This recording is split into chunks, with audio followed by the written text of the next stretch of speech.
Welcome back. Jennifer Jenkins is hoping to be the Democratic nominee for the United States Senate, who will take on Republican Ashley Moody next year.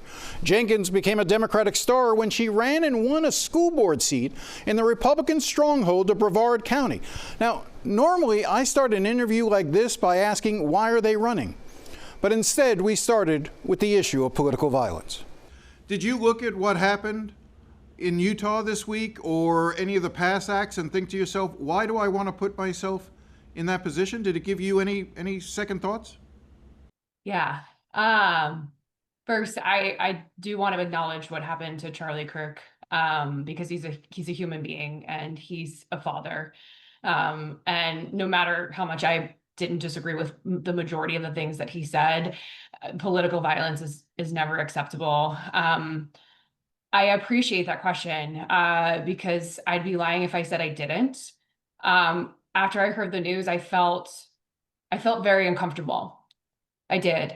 My husband too, it was one of the first things we talked about, because I have faced credible threats to myself and my family in the past, and actually honestly in the recent present as well. And it's scary. It's scary that we live in a time where it's no longer acceptable or comfortable to speak your mind. And yet you go forward. Why did you make the decision to continue in this process? I'm sure your husband told you it's probably not worth it. I'm not comparing what happened to Charlie to the things I experienced, because obviously I didn't lose my life. My daughter gets to have her parent. I do, though, reflect on my own personal experience. And there were moments throughout my school board tenure where I was very scared. But I pushed through. I had to. Honestly, a lot of people can, congratulate me for being so brave and so strong in those moments, because it was relentless. I had people threaten my life. I had them brandish weapons next to my daughter's bedroom. I had them put her location on the internet when she was on play dates. Recently, I had somebody create an account with her name with 911 at the end and threaten my life, threaten her life, put her face on like pornographic images. And I always get a little defensive when they congratulate me for being so brave, because I do admit, I cried every single day and I was very scared. But unfortunately, at some point, you also become desensitized to what's happening to you, which is dangerous and scary. But then you learn how to cope. And my cope was leaning on the people who felt like I was being their voice when they didn't feel comfortable or safe having their own or using their own. And looking at my daughter and telling myself that I wanted to be able to be proud one day.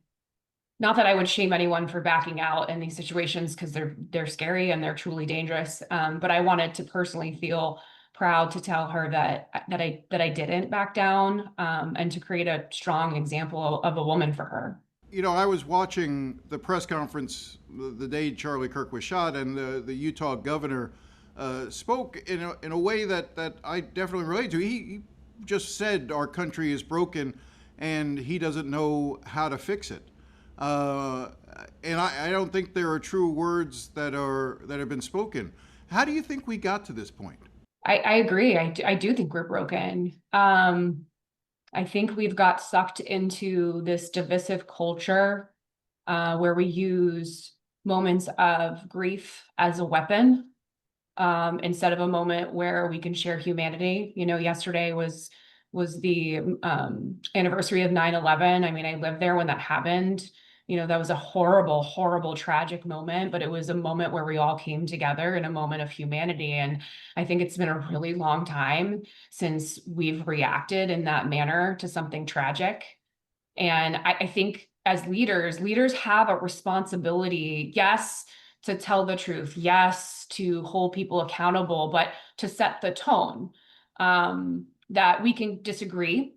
We can call out policies that harm communities that we care about, but we can do it without inciting violence, to acknowledge the words that we're using matter, to model how to disagree. I think we all could be more cognizant of the language that we're using when we criticize people and policies. Has it caused you to reflect on any of the things that you've said in the past? Yeah, I mean, I hope it causes everyone to think that way. I can't say that I've reflected and feel ashamed for anything I've said, but I think it would be irresponsible to pretend that we don't all play a part in this and that we don't all need to reflect on things that we've said in our tone and to try to do better. You know, I don't hold myself to a higher standard than I do my 9-year-old. You know, we all make mistakes.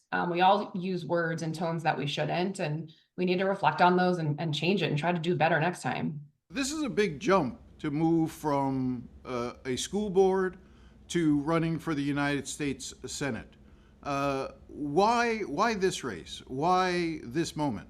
You know, I really feel like the United States Senate is where Florida's future and my daughter's future is going to be decided, from reproductive rights to genuinely our economic policy. It's her future.